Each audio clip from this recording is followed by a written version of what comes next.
Hey crochet friends, I'm Mo, your crochet companion, and welcome back to Layer and Play, the series where we make our own rules, layer like yarn wielding architects, and build crochet magic one row at a time.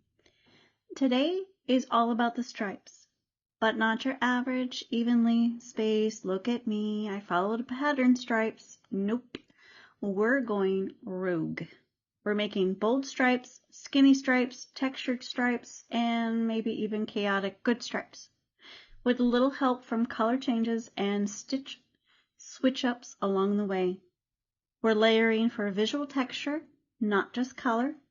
This is where you learn how to stack, contrast, create movement, and make every stripe feel like a new statement piece in your project. What you're going to learn: how to work stripes that vary in width on purpose, how to use stitch height and texture to make each stripe unique, ways to change color smoothly or abruptly. We support both personalities here. How to trust your yarn gut and stitch your way through the stripe zone like a legend. Now, before we get wild with our textures and stripes, let's talk about the base. We need a solid foundation row to build on.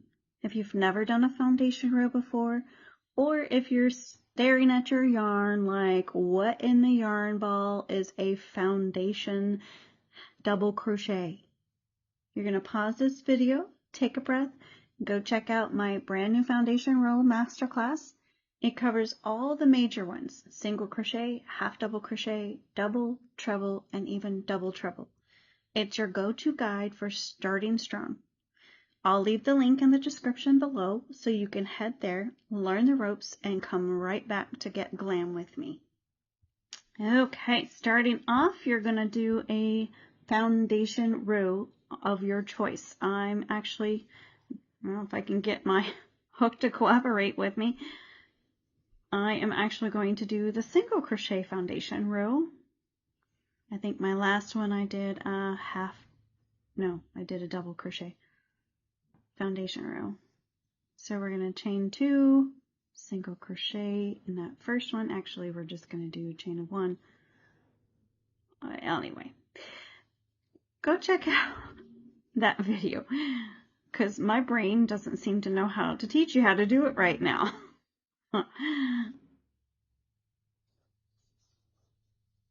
Okay, so we're just going to do 15 rows again, or excuse me, 15 stitches like I did the last video, and it's just because we're doing just a sampler. We're not actually going gung-ho and making a big giant blanket or a big giant project. This is completely up to you. This is your style, your projects. We're going rogue today, so it was actually one of my colleagues that I work with that inspired me to do this, because she says that her daughter's always fussing at her because she always does her crochet in any willy-nilly kind of way. She does it whatever she wants to do, so she says it doesn't really necessarily look like crochet. So she inspired me to do this because that's kind of a little bit like doing free-form crochet. Willy-nilly. You're going rogue. 2, 4, 6, 8, 10, 12. Okay, we got to do 13,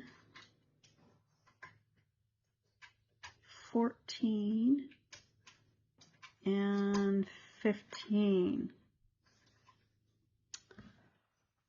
All right, so I am just going to kind of go row by row here. So I'm going to, I kind of want my row to be a little bit thicker. So I'm going to stack another row of single crochet on top. I'm not ready to throw in those textures just yet, okay?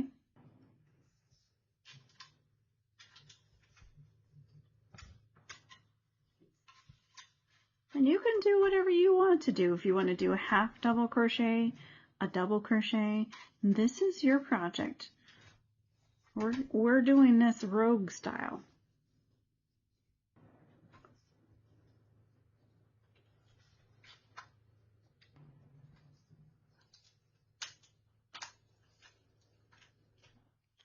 Okay, there we go. So that's the foundation to what I am starting.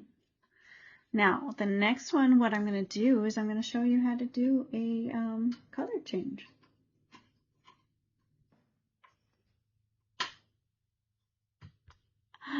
We're not ready for that just yet. So we kind of started out here. This is what I would consider a skinny stripe. Now, if you want it skinnier, you could just do a single crochet. And that's all you want to do. Now, a bold stripe, we could do a taller. So let's say we want a taller one. We can do a single crochet or a double crochet, or why don't we get even taller and do a double or a treble. So treble, you're going to yarn over that 2 times. And we're just going to go to town.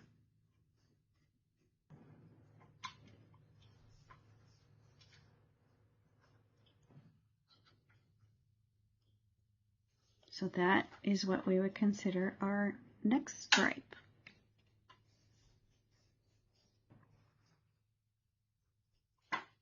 So we're going to do a row of no, I don't know why I keep trying to say double treble.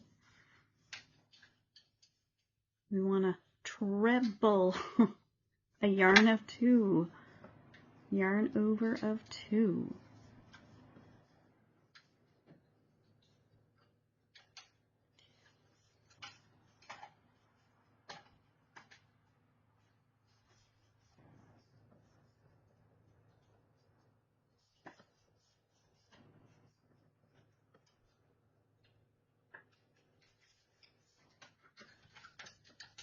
All right, so we are almost done with our, that is considered our bold stripe. So it's a taller, let me get a little bit closer so you can see how that looks. So we got our skinny stripe, and now we got our bold tall stripe. Now we're gonna go into texture play. So in the texture play, we're going to just kind of do a little bit different. So we're going to do a half double crochet in the front loop. So this gives it a little bit of a texture, but not too crazy just yet, okay? So we're doing it in the back loop. So the back loop, let's go over that real quick. So there's that braid, and we consider this braid, this part of the braid, to be the back loop, and then this one is considered the front loop. Well, no, I'm sorry, I take that back. This is the front loop, this is the back loop. So we're going in the front loop. My apologies. Sometimes I get a little zany and crazy and I forget what I'm talking about. So we're just going into the front loop only in a half double crochet.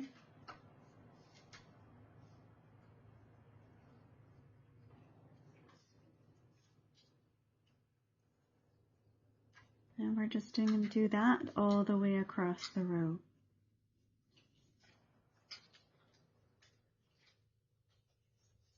I love mixing and matching my stitches and textures. It makes it so much more fun and interesting, and especially when you have no idea what you're going to end up doing.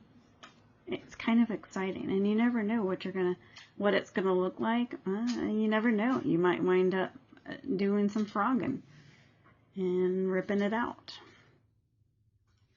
All right, so I guess with this one, we're just going to pull that one loop and do it that way. There we go. All right, so we turn our work and you'll be able to see the texture that we just created. You see that texture right there? That's how you create that texture.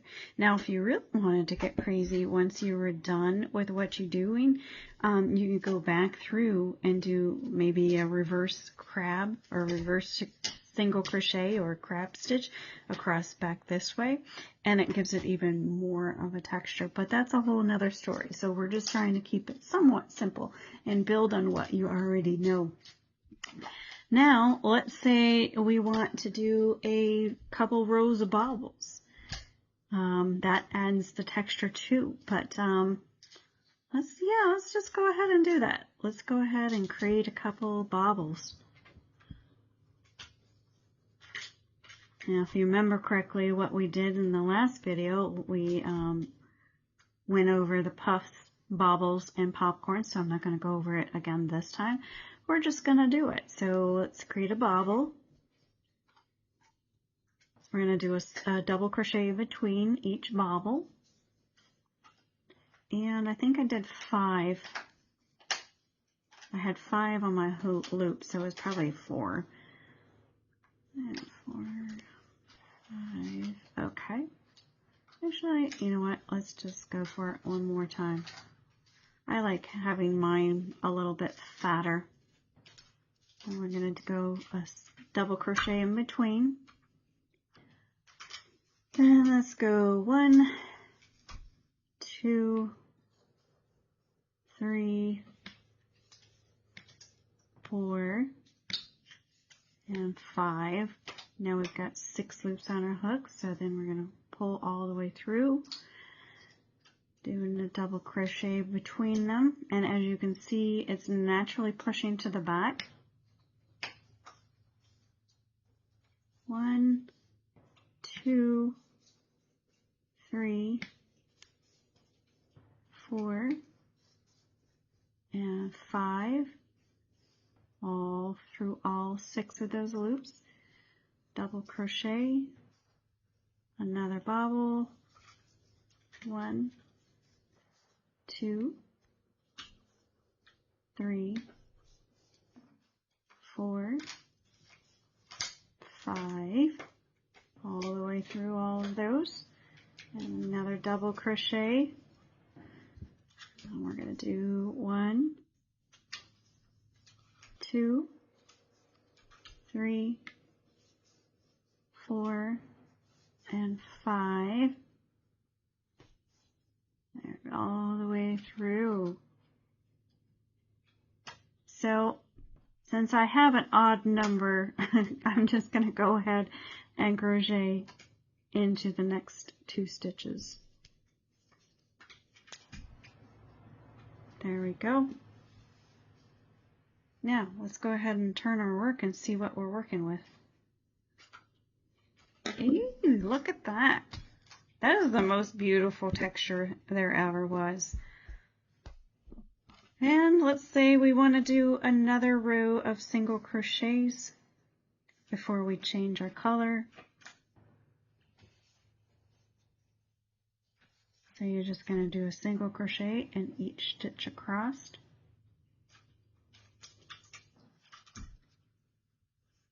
Ooh, that was a fat one.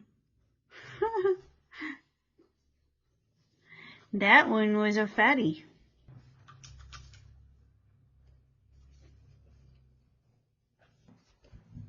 All right, let's see here.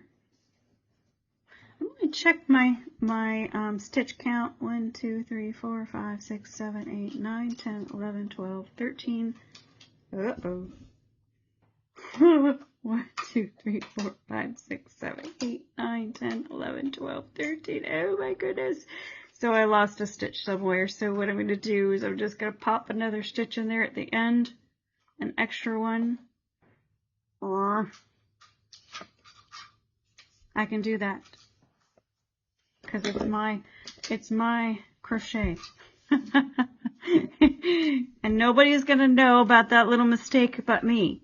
Okay, and anybody who else watches this. Alright, so now, you know, this is one thing that I want to say is that you don't want to be afraid to throw in, you know, one of those popcorns from last week for a little remember me moment, you know. I love those popcorns. I love those popcorns. But now we're actually going to do some color changing, okay? So I got my other color here. And how I like to change my color, I don't know, it's up to you, however you want to do it, but this is the way I prefer to do it. I prefer to wait a little bit before I cut that yarn. I'm going to insert my hook, For a second there, I thought maybe I forgot my scissors. I'm going to insert my hook into those 2 strands on that last stitch. I'm going to grab my yarn, pull it, the new yarn, and pull it up. Crochet 1. And then I'm going to come over here, grab my scissors, snip that, pull that through. And then what I do is I crochet over my strands. So let's decide, what are we going to do next? Are we going to do another row of textures, or should we do a row of single crochets? So let's do a row of single crochets. I'm gonna just not be as wild. And so you could actually do this where, you know, maybe you just want one little row of single crochets in that color and then switch the color in the very next round. I'm not going to, but you certainly can. But I do like that, you know, where you do a subtle pop here, like you use one color and then you just want a nice subtle pop of color. This is all about you creating that fun layer that you want, that structure or chaos, whichever you want. Don't forget that last stitch. You don't want to lose your count like I did. Alright, there we go. So my next one, I'm going to go with another row of let's do a row of popcorns. So we're going to crochet a chain of 2. I'm going to skip the next stitch and then I'm going to go into the next one. And we're just going to do 4 double crochets, 3 and 4. And I want all of my bobbles to be facing the same direction. So I'm going to go from the back to the front. Oh, excuse me, I'm sorry. From the front to the back. Pull that through. I'm going to do a, actually no, we don't want to do a chain of 1. We just want to go into the very next stitch and we're going to do a double crochet. Then another 4 double crochets in the next stitch.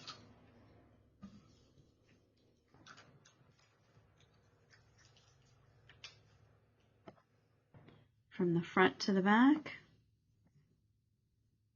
I'm going to skip that 1 double crochet that we did.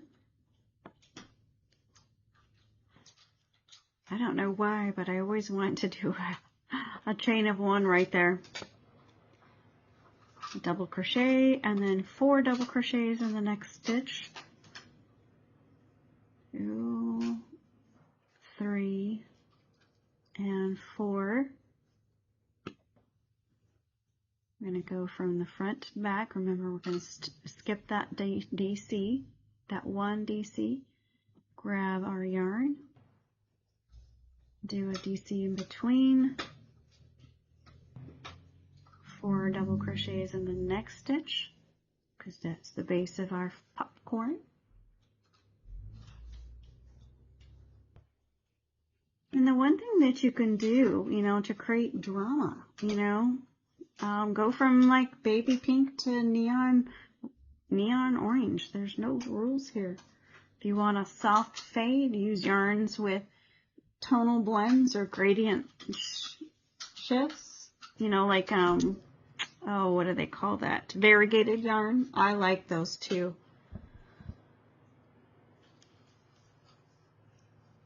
There's nothing, that's so much fun when you do the variegated yarn. And 2, 3, 4. And front to back. Oh, I made that loop big enough, didn't I? Double crochet in the next one. 4 in the next one. 2, 3, and 4. And pull that up here. Double crochet in that next one, and then 4 in the next one. 1, 2, 3, and 4. Pull that out, and then skip that one double crochet, grab that yarn, pull it through, and then we're going to do a double crochet in that last one. There we go. Dramatic row of popcorns. So we got a row of bobbles and a row of popcorns. And let's say we want to do another row of single crochets and then, you know, maybe some more longer rows. I mean, the sky's the limit when you switch it up like this. And like I was saying, you can come back through this texture that you created by doing the front loop only. You can come back through and do a reverse single crochet across there and create some texture on both sides. All right, so Mo's striped wisdom, silly but real. You got a fat stripe, skinny stripe, puff stripe, slip. If Dr. Seuss's crocheted, this would be his jam. It's not mismatched, it's visually adventurous. Crochet is the only place where indecisiveness leads to genius. And there you have it. Your stripe game just leveled up. Whether you're working on a scarf, a sampler, or your own evolving masterpiece, you know how to make stripes with serious style. Next week, we're shifting the gears a little with open stitches and negative space. Yep, we're bringing in mesh, ladders, and fillet stitches to give your project some breathable beauty. And trust me, it's a vibe. If you loved layering stripes today, go ahead and like this video, subscribe for more creative chaos, and hit that bell so you never miss a stitchy surprise. Until next time, stay bold, stay playful, and happy crocheting.